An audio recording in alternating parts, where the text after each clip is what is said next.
नमस्कार, स्वागत है आप सभी का गोल्डन इंडिया की इस फ्रेश वीडियो में। तो दोस्तों आज हो चुकी है 2 जून 2020। तो आइए जानते हैं आज के मुख्य समाचार की काम की बड़ी खबरें। इसी के साथ में जानेंगे आज का सोने और चांदी का ताजा दाम भी। तो शुरुआत करते हैं आज की पहली खबर से। तो तबाही मचाने आ रहा है एक और विनाशकारी तूफान, इस बार निशाने पर है ये 2 बड़े राज्य। जी हाँ दोस्तों, चक्रवाती तूफान एम्फान की तबाही के बाद में एक और तूफान का खतरा मंडराने लगा है। भारतीय मौसम विभाग ने सोमवार को कहा कि 3 जून को चक्रवाती तूफान निसर्ग महाराष्ट्र के रायगढ़ जिले से लगाकर दमन के बीच उत्तर महाराष्ट्र और दक्षिण गुजरात के तटों को पार करेगा और इसका सबसे बड़ा असर महाराष्ट्र और गुजरात के राज्य में देखने को मिलेगा। चक्रवात तूफान से पहले ही महाराष्ट्र और गुजरात राज्य को अलर्ट कर दिया गया है, क्योंकि यहाँ पर 3 जून को राज्य के कुछ हिस्सों में बहुत ही भारी बारिश होने की संभावना है।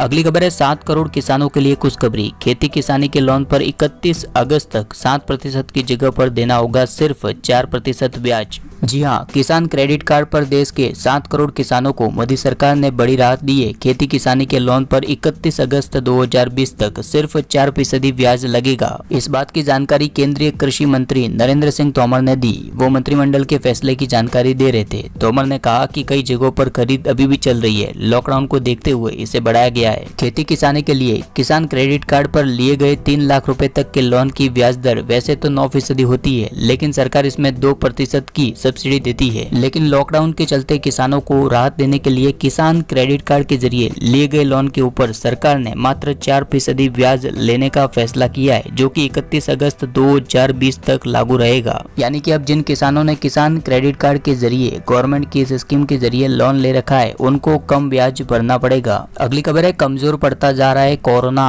पहले जैसा घातक नहीं रहा। जी हाँ दोस्तों, कुछ समय पहले इस कोरोना वायरस ने देश भर में भयंकर तबाही मचाई थी। यहाँ तक कि पश्चिमी देशों में इसका काफी असर देखने को मिला।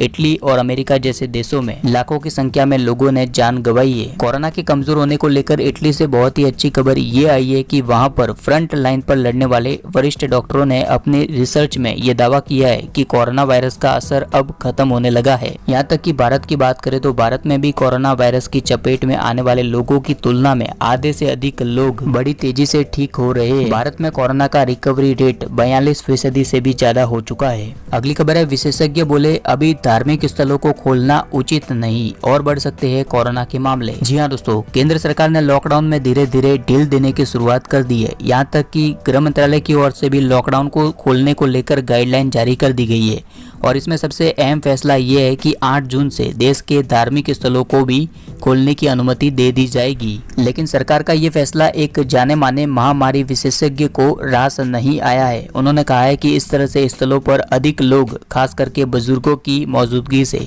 कोरोना वायरस के मामलों में और अधिक तेजी आ सकती है। दरअसल स्वस्थ भारत की दिशा में काम करने वाले संगठन public health foundation of India में जीवन अध्ययन महामारी विज्ञान के प्रोफेसर गिरिधर आर बाबू ने कहा है कि अभी इस चरण में धार्मिक स्थलों को खोलना उचित नहीं है। तो दोस्तों, धार्मिक स्थानों को खोलने को लेकर आपकी क्या राय है, नीचे कमेंट करके जरूर बताइएगा। यदि आप भी चाहते हैं कि अभी धार्मिक स्थानों को नहीं खोलना चाहिए तो इस वीडियो को लाइक करके अपनी सहमति जरूर बताइएगा। अगली खबर है आत्मनिर्भर पैकेज पर कैबिनेट की मुहर। पीएम स्वनिधि स्कीम के तहत रेहड़ी पटरी वालों को मिलेंगे 10,000 रुपए का लोन। जी हाँ दोस्तों, कोरोना वायरस की वजह से लड़खड़ाई देश की अर्थव्यवस्था में सबसे अधिक प्रभावित रेहड़ी पटरी पर काम करने वाले स्ट्रीट वेंडर को अब पीएम स्वनिधि स्कीम के तहत 10,000 रुपए का कर्ज दिया जाएगा। केंद्रीय मंत्री प्रकाश जावड़ेकर ने नई दिल्ली में आयोजित एक कार्यक्रम के दौरान इसकी जानकारी दी। इससे पहले प्रधानमंत्री नरेंद्र मोदी की अध्यक्षता में हुई 1 जून की बैठक में भी आत्मनिर्भर भारत योजना को मंजूरी दे दी गई है। दरअसल कोरोना संकट से बिगड़ी देश की अर्थव्यवस्था को ठीक करने के लिए प्रधानमंत्री नरेंद्र मोदी ने आत्मनिर्भर भारत अभियान की शुरुआत की थी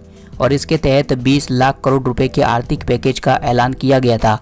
वित्त मंत्री निर्मला सीतारमण ने बीते 14 मई को बताया था कि रेहड़ी पटरी और ठेले पर सामान बेचने वाले 50 लाख लोगों को लोन देने के लिए 5,000 करोड़ रुपए की व्यवस्था, आर्थिक पैकेज की व्यवस्था की जाएगी और इस स्कीम में प्रति व्यक्ति अधिकतम 10,000 रुपए का लोन मिलेगा। अगली खबर है राज्यसभा की 18 सीटों के लिए 19 जून को होगा चुनाव। एमपी से ज्योतिरादित्य सिंधिया मैदान में होंगे। जी हाँ दोस्तों, आंध्र प्रदेश, गुजरात, झारखंड, मध्य प्रदेश, मणिपुर, मेघालय और राजस्थान की राज्यसभा की 18 सीटों के लिए 19 19 जून को वोटिंग होगी। चुनाव आयोग ने इसकी जानकारी देते हुए कहा कि इसी दिन शाम 5 बजे वोटों की गिनती की जाएगी और नतीजे घोषित कर दिए जाएंगे। अगली खबर है, घरेलू उड़ानों में भी मध्यम सीट खाली रखने के निर्देश, ज्यादा यात्री होने पर करना होगा ये काम। जी हाँ दोस्तों, नागर विमानन महानिदेशालय ने सोमवार को विभिन्न एयरलाइन कंपनियों से बीच की सीट को लेकर निर्देश जारी किए। डीजीसीए ने कहा है कि उड़ानों के दौरान सीटों को इस तरह से आवंटित किया जाए कि 2 यात्रियों के बीच में एक सीट खाली रहे। डीजीसीए का कहना है कि अगर यात्रियों के अधिक दबाव के चलते बीच की सीट आवंटित हो गई है तो उन्हें त्रिस्तरीय फेस मास्क के अतिरिक्त पूरी तरह से खुद को ढकने के लिए सुरक्षा उपकरण प्रदान किया जाना चाहिए। अगली खबर है, यूपी बोर्ड के रिजल्ट को लेकर 9 जून को नहीं आएंगे यूपी बोर्ड के रिजल्ट,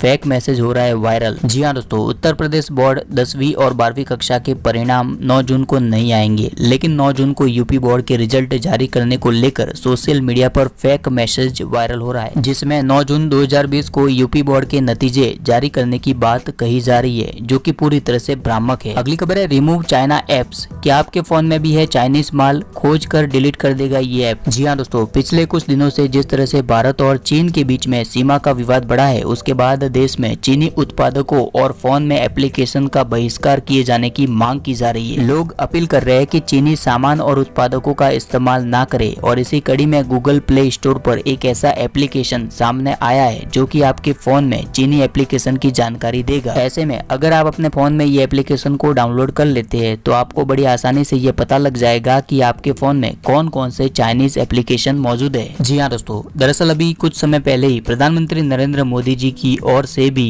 लोकल से वोकल यानी कि लोकल सामानों को खरीदने को लेकर प्रोत्साहन दिया गया था, और इस एप्लीकेशन का नाम है रिमूव चाइना एप्स। तो वहीं कोरोना की वजह से चीन पूरी तरह से पिट चुका है, तो ऐसे में ज्यादातर भारतीय लोग चीनी सामानों का बहिष्कार कर रहे हैं। वैसे दोस्तों, चीनी सामानों को लेकर आपकी क्या राय है, नीचे सुझाव कमेंट करके अवश्य बताइएगा। चलिए तो अब बात करेंगे सोने और चांदी के दाम की। आज सोने और चांदी के भाव में क्या उतार चढ़ाव देखने को मिला, सबसे पहले हम जानते हैं 22 कैरेट के अनुसार सोने का दाम। तो प्रति 1 ग्राम के अनुसार 4,590 रुपए, 8 ग्राम के अनुसार 36,720 रुपए, प्रति 10 ग्राम के अनुसार 45,900 रुपए, और 100 ग्राम के अनुसार 4,59,000 रुपए 22 कैरेट गोल्ड की कीमत चल रही है। वही बात करें 24 कैरेट के अनुसार सोने के दाम की, तो 1 ग्राम के अनुसार 4,770 रुपए, 8 ग्राम के अनुसार 38,160 रुपए, प्रति 10 ग्राम के अनुसार 47,700 रुपए, और 100 ग्राम के अनुसार 4,77,000 रुपए 24 कैरेट 24 कैरेट सोने का दाम चल रहा है। और इसी के साथ में भारत के बड़े शहरों में 22 कैरेट और 24 कैरेट के अनुसार सोने का भाव स्क्रीन के ऊपर दिया गया है। चेन्नई, मुंबई, नई दिल्ली, कोलकाता, बेंगलोर, हैदराबाद, केरल, पुणे, बड़ौदा, अहमदाबाद, जयपुर, लखनऊ, कोयम्बटूर, मदुरई, विजयवाड़ा, पटना, नागपुर, चंडीगढ़, सूरत, भुवनेश्वर, मैंगलोर, विशाखापट्टनम, नासिक,